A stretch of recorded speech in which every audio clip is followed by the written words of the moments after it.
What's up guys, it's Tundrum here, back with another video. Today I'm going to be showing you my extremely powerful Modern Humans deck. Across Magic's history, humans have been a very diverse tribe, appearing on almost every plane, and I believe they are actually the most printed of any creature type in the game. Now humans never really received any tribal support until the Innistrad block and Shadows over Innistrad block came around. Now most of these human tribal support cards weren't that exciting, like Hamlet Captain, the one in the artwork here. It's a 2-mana 2/2 that gives your humans 1/1 when it attacks. But there were two cards that really pushed humans over the edge. Champion of the Parish and Farlia's Lieutenant, I believe. So without further ado, let's get into it. First up, we have 4 Champion of the Parish and 4 Noble Hierarch. Like I said, Champion of the Parish is an extremely powerful human tribal card. A 1-mana 1/1 that gets a 1/1 counter whenever another human enters the battlefield under our control is extremely powerful, as pretty much our entire deck is humans. And Noble Hierarch, as any modern player would know, is a busted card. A 1-mana 0/1 that taps for 3 colours and has Exalted is extremely powerful. We need to be running 4 of these. Noble Hierarch for consistency, and it's just a really solid creature. And Champion of the Parish because it is, well, really powerful. Even if it just gets 1 counter, it is still extremely good stats. Next up we have 2 copies of Meddling Mage. Now Meddling Mage is just a 2-mana 2/2 human, but it has this ability. When it comes into play, you name, I believe, a non-land card, and your opponents can't cast cards with the chosen name. So if you know what they're playing, for example, Wurza, you name Ensnaring Bridge, so they can't play it and you can get in and kill them early. Or if you're against Tron, you might name Khan. It's a pretty solid card, more of a sideboard card. We're also running 2 in the sideboard, but it is a very good card. Next up we are running 4 Phantasmal Images and 4 Thalia Guardian of Thraben. Phantasmal Image is very powerful. It's a 2-mana clone, includes anything on the battlefield, which is really solid just for 2 mana. It does have the downside of when it becomes the target of a spell or ability, sacrifice it, the clone, but it is still extremely powerful. We also have Thalia, Guardian of Thraben. She is arguably the worst cut. No, I'm kidding. She is very good human. She's the 2-mana 2/1 legendary creature human soldier with First Strike, which already isn't bad stats, but she has this huge upside saying non-creature spells cost 1 more to cast. We are only running 4 non-creature spells in our main and couple in our sideboard. So this is essentially going to say all your opponent's non-creature spells cost 1 more to cast, which is extremely powerful, especially when most of our weaker matchups, or pretty much any matchup, we're good against most matchups, is going to be running quite a few non-creature spells. She's extremely busted, and even though she's legendary, we're still running all 4. Next up we have Thalia's Lieutenant and Watcher for Tomorrow. Thalia's Lieutenant is extremely powerful, like I said, one of the reasons Human Tribal came along. It's a 2-mana 1/1, and when it enters the battlefield you put a 1/1 counter on each other human you control. This alone would already be solid, but what pushes it over the edge is it also has a Champion of the Parish ability. Whenever another human enters the battlefield under your control, you put a 1/1 counter on it. This gets out of hand so quickly. It's good if you play it with humans, it's good if you play them with humans in your hand, it's just really good. Watcher of Tomorrow. Now, I've never seen any other human decks running this, but I was in a draft the other day, and I picked a couple of these, and it was just so powerful. So what it is it's a 2-mana 2/1 with Hideaway. What Hideaway reads is it enters the battlefield tapped. When it does, you look at the top 4 cards of your library and exile 1 face down, and then put the rest on the bottom of your library. Then it says, when it leaves the battlefield, put the exile card into your hand. So the fact that it enters tap doesn't really matter, because we're an aggressive deck anyway, we're probably not going to be blocking, and the fact that when they kill it, if they don't kill it and you're attacking multiple turns, they're probably in a bad state, but when they kill it, you get to dig 4 deep and get any card in your hand. This is extremely good for refilling as we play out our hand pretty quickly. Really solid card, I think it's worth running, plus it's cheap. Next up we have Reflector Mage and Mantis Rider. Reflector Mage is really solid. It was so good it had to be banned in Standard. It's a 3 mana 2/3 human wizard, and when it enters the battlefield, return target creature an opponent controls to its owner's hand.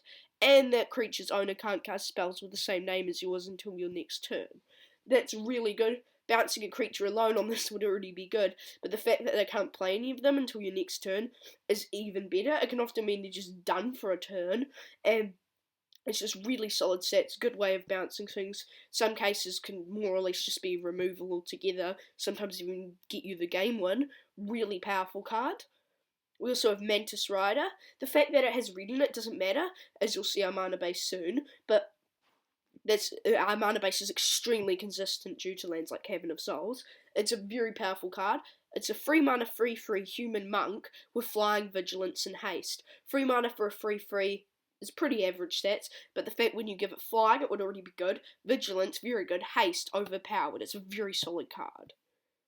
Next up we have Free Ranger Captain of Eos. It is a 3 mana 3/3 human soldier, and when it enters the battlefield you get to search your library for a creature card with converted mana cost 1 or less. This is normally going to be Champion of the Parish, but it could be a Noble Hierarch. It's really solid, this ability alone. And then it also has this upside of you can sacrifice it to stop your opponents from casting non-creature spells this turn. For example, if you knew you were going to win next turn, just before, and they were running mainly non-creatures, just before their draw, you could just sacrifice this to stop them from casting spells. Really solid card. You want to be running at least 3, some decks even run 4. Next up we are running 4 Ether Vials. Ether Vial is a busted artifact. It's good in almost any creature-based deck. It's a 1 mana artifact that says at the beginning of your upkeep you may put a charge counter on Ether Vial, and then you can tap it to may put a creature card with converted mana cost equal to the number of charge counters on Ether Vial from your hand onto the battlefield. This is really good. It says your creature can't be countered. You can do it at instant speed. It ramps you. It's really solid. Can leave them wondering what you might play. Really good. Now we're onto mana base. First up, we're running 4 Ancient Ziggurat. Ancient Ziggurat, really good land. We'll be running 4 of all of these, but Ancient Ziggurat, really good land. It taps for 1 mana of any colour. You can only spend this on creature spells, but as you've seen, we've only got 4 non-creatures, which we only need 1 mana for, so it essentially says tap, add 1 mana of any colour. We then have Unclaimed Territory and Cavern of Souls. When they enter the battlefield, you get to choose a creature type, which you're going to choose humans. They can then both tap for colourless, and then both tap for any colour of mana, spend this mana only on the chosen creature type, and that's all Unclaimed Territory reads. And then Cavern of Souls is even better, because it says that spell can't be countered. Extremely busted.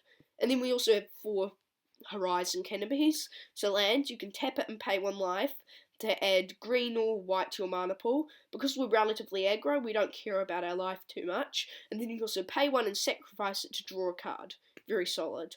We're also running 2 islands and a plains. Just basic lands, helps us move out our mana base a bit. Yep, they're pretty solid. Before we get into sideboard, I would just like to give a huge shout out to my 2 local game stores, Wizard Retreat and Game Corner. They are legit the best game stores in the world. If you're ever in Christchurch, New Zealand, make sure to check them out. They're absolutely amazing. Huge thanks to them. Next up, we're moving on to the sideboard. In the sideboard, we're running 2 of each of these cards. 2 Gadok Teague. It's not a human. It's a 2 mana 2/2. Legendary Kitten Advisor, but it says non-creature spells with converted mana cost 4 or greater cannot be cast, and non-creature spells with X in their mana cost cannot be cast, which is really solid. We are also running 2 Tireless Tracker, one of the best humans ever. It goes into almost any deck in Modern that runs green. Very powerful. We bring it in a deck where we were playing the long game. Gets you consistent, repetitive card draw, and turns lands into a lot of value. And it can get massive pretty quickly. Running 2 Collector Oaths. This is a 2 mana 2/2 that says activated abilities of artifacts cannot be activated, which is really good. We bring it in against most artifact based decks. We're also running Damping Sphere. Really good against Tron. Prevents Tron from doing what Tron wants to do. Very solid. And 2 Deputy of Detention. Deputy of Detention is really solid. It can exile non-land permanents, and all other permanents with the same name as it. It's very good in a lot of matchups. We're also running free Auriok Champion. This is a double white 1/1 human cleric that has protection from red and from black, which is really good. And then it says whenever another creature enters the battlefield, you gain 1 life. We bring this in against burn or any black and red decks. It's very powerful against those. Next up, we are also running 2 meddling mages.